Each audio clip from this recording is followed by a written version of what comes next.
মধ্যপ্রাচ্যে নতুন করে উত্তেজনা। ইরানে বোমা হামলা ও সংঘাতের কারণে সিভিলিয়ান নিহত ও আহতের সংখ্যা বাড়ছে। ইসরায়েল ও যুক্তরাষ্ট্রের যৌথ আক্রমণে খামেনির মৃত্যু নিশ্চিত হয়েছে। ইরান তার প্রতিশোধ নেওয়ার হুঁশিয়ারি দিয়েছে। ইসরায়েল ও যুক্তরাষ্ট্র ইরানের বিরুদ্ধে হামলা চালাচ্ছে, ইরানও প্রতিরোধ ও হামলা চালাচ্ছে। ইরান ও ইরান সমর্থিত গোষ্ঠীগুলোর লক্ষ্যবস্তুলক্ষ্য ও ড্রোন হামলা মধ্যপ্রাচ্যের আরও অংশ জুড়ে ছড়াচ্ছে।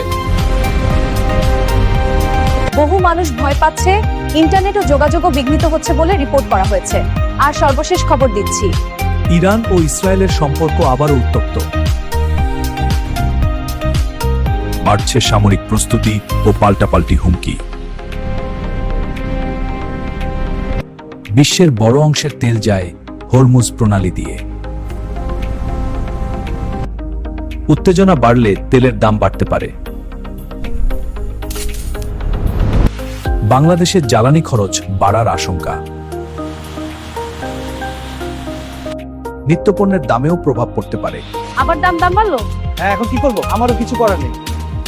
মধ্যপ্রাচ্যে থাকা প্রবাসীদের নিরাপত্তা গুরুত্বপূর্ণ বিষয়।